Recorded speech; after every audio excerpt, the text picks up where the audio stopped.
Court documents reveal more information about the murder of a Post Falls man and how a camera may have captured the crime.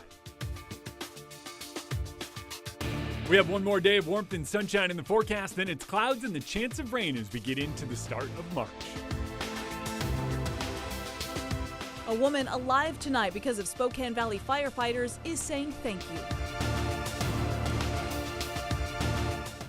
Good evening and thank you for joining us for KREM 2's at 5 tonight. I'm Mark Hanrahan. It's good to have you here. I'm Whitney Ward. Court documents reveal the strange circumstances in a Post Falls murder case. One day after the suspect faced a judge, we have obtained court documents. Those documents reveal that crime was caught on camera. KREM 2's Shannon Mowdy breaks down what we have learned tonight. Shannon? Police say Jason Rook shot and killed Nathan Rogers Sunday afternoon inside Rogers' own home, with security cameras capturing the entire crime. Post Falls police were called to a home on Dorado Avenue Sunday after a woman reported she'd witnessed her boyfriend, Nathan Rogers, murdered on their Ring video cameras. An affidavit shows she and Rogers were living together in the home and had just returned from a Valentine's trip when he was killed. She was out picking up her daughter, she told police, and checked the cameras when Rogers didn't answer her phone call. A camera in the couple's kitchen caught a man in black, gun in hand, enter the possibly unlocked front door around 5 a.m. Police say around 8 hours later, about 1:15, the camera captured a struggle between the masked man and the victim. The video shows the intruder shoot Rogers multiple times. The suspect removed his mask, and investigators say that helped Rogers' girlfriend positively identify him as her ex, Jason Rook. She told them she'd broken up with him in 2023 for using drugs, but he'd harassed her and posted intimate photos of her online. A neighbor's camera also captured a Jeep, which police say matched Rook's car, leaving the home minutes after the shooting.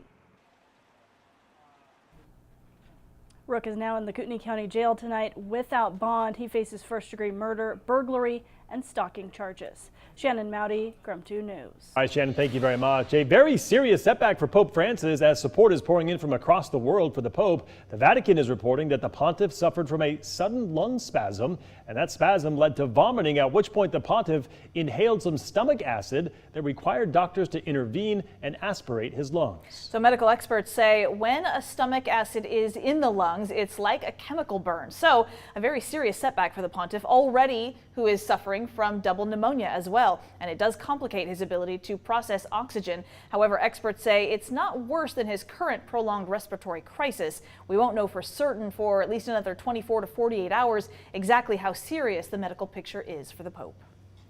An Othello man has been indicted on almost a dozen criminal counts of threats, extortion, and production of child sex abuse material. A grand jury returned an indictment of 11 charges against Andres Burgos Silva. He was arraigned on Wednesday in federal court in Spokane. Detectives with the Othello Police Department say that Burgos Silva was allegedly in possession of child sexual abuse material involving children as young as 6 years old.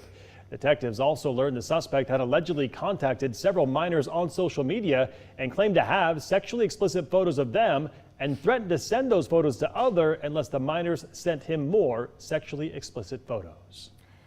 Tonight we are tracking more information released by investigators about the death of actor Gene Hackman and his wife. It's been revealed that both of them tested negative for carbon monoxide. The couple was found dead in their New Mexico home on Wednesday. The Santa Fe sheriff says Hackman likely was dead more than a week before his body was found.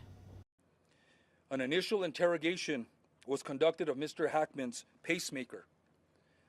This revealed that his last event was recorded on February 17th, 2025. The sheriff also says there were no signs of any foul play, but detectives wrote in a search warrant affidavit that investigators thought the deaths were, quote, suspicious enough in nature to require a thorough search and investigation. All right, let's take a quick break from the headlines to talk weather on this beautiful Friday evening.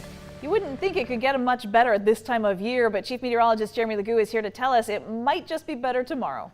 I really think it will be, and you still have a half an hour of daylight. You have a half an hour to get outside and soak in some of the sunshine. Watch through the end of the news. Perfect. Glad we got that sorted.